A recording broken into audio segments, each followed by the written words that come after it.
Samuel 15. Miingon si Samuel kang Saul, "Gisugo ako sa Ginoo sa pagdihog kanimo, ingon nga hari sa iyang katawhan, ang mga Israelita, busa pamatia ang mapulong sa Ginoo. Silutan ko ang mga Amerikanhon tungod sa ilang pagpakigbatok sa mga Israelita sa dihang migawas sila sa Ehipto. Busa atakiha ang mga Amerikanhon ug pamatya silang tanan, lalaki, babae, gagmay o masuso, lakip ang ilang mga baka, karnero, kamelyo ug asno. Busa gipatawag ni Saul ang katawhan ug giihap niya sila didto sa Telem. May 200,000 kasundalo gikan sa Israel ug 10,000 kasundalo gikan sa Juda. Unya si Saul ug ang iyang mga sakop miadto sa syudad sa Amalek ug nag-atang sila didto sa walog. Ug giingnan ni Saul ang mga Kenihanon, "Biyain ninyo ang mga Amerikanhon kay kun dili pamatyon ko kamo uban kanila. Gitabangan ninyo ang mga Israelita sa ilang pagula gikan sa Ehipto, busa dili kamo namo iapil pagpatay." Busa mibiya ang mga Kenihanon. Gibuntog ni Saul ang mga Amerikanhon gikan sa Habila hangtod sa Shur sa silangan sa Ehipto. Gipamatay niya ang tanang tawo, gawas kang Agag, ang hari sa mga Amerikanhon, ingon man ang tambok nga mga karnero ug mga baka. Gihipos usab nila ang tanang maayong butang, ang gilaglag nila mao lamang kadtong walay hinungdan.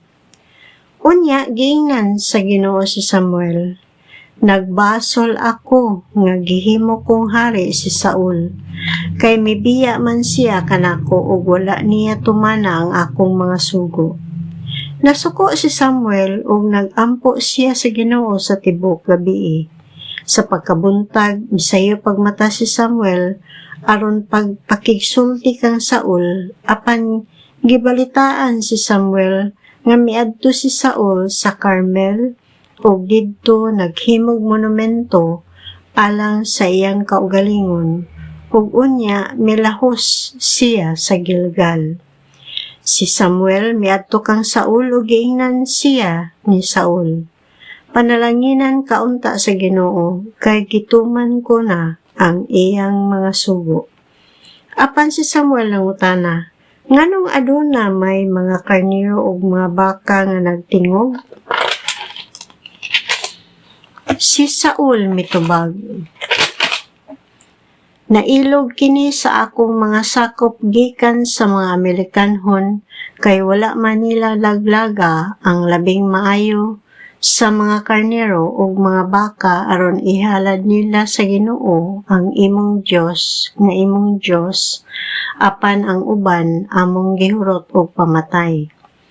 Unya si Samuel mingon kang Saul, "Igo na, sultihan ko ikaw sa giingon kanako sa Ginoo kagabii." Ug miingon si Saul, "Sige, sultihi ako." Ug miingon si Samuel, "Bisag miila ka sa imong kaiwit, gipili ka sa Ginoo ingon nga hari sa mga banay sa Israel. Gisugo ka sa Ginoo pagpatay sa mga makasasala nga Amerikanhon. Apan nganong wala mo man tumana ang sugo sa Ginoo? Nganong nagpahimulos ka man hinuon sa mga butang, nga gipamiyaan sa mga kaaway o sa ingon, gibuhat mo ang dautan sa atubangan sa Ginoo?" Mitubag si Saul kang Samuel, "Gituman ko ang sugo sa Ginoo ug nabihag ko si Agag, ang hari sa mga Amerikanhon, ug gipamatay ko ang mga Amerikanhon, apan ang akong mga sakop nanguha sa mga butang sa kaaway aron ihalad sa Ginoo nga imong Dios dinhi sa Gilgal. Gikuha nila ang mga karnero, mga baka ug ang labing maayong mga butang nga angay unta nga laglagon. Si Samuel miingon, mas kahimut-an ba sa Ginoo ang mga gasa ug ang mga halad nga mananap nga sunugon kaysa pagtuman sa iyang kabubuton?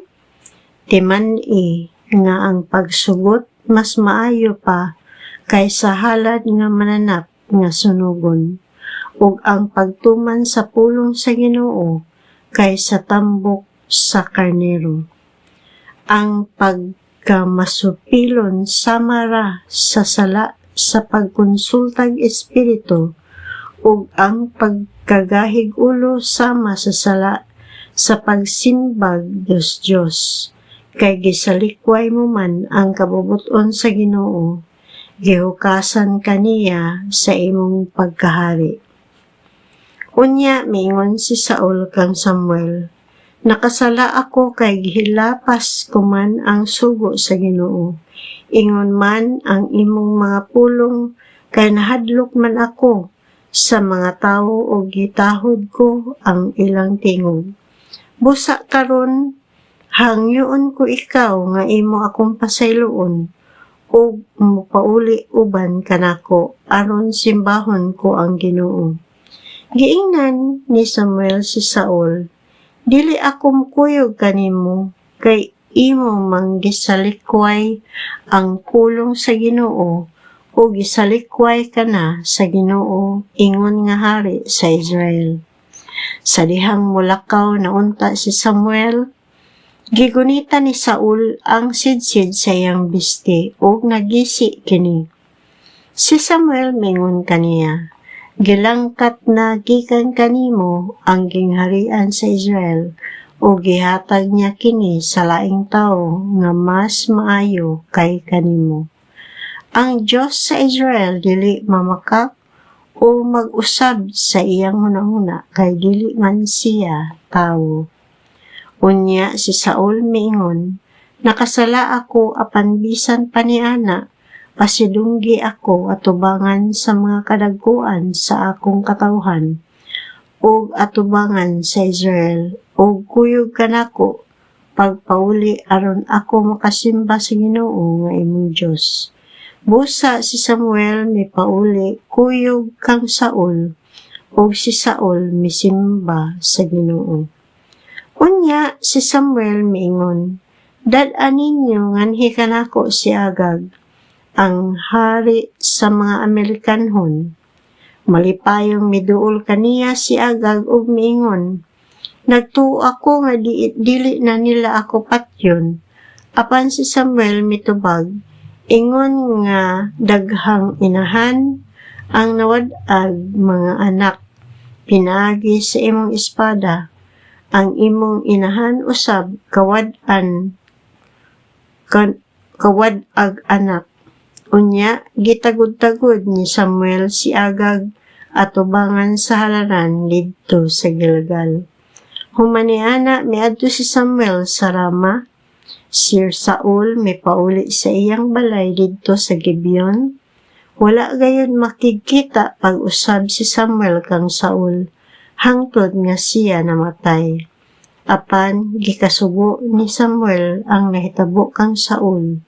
Ang Ginoo nagbasol nga gihimo niyang hari si Saul sa Israel.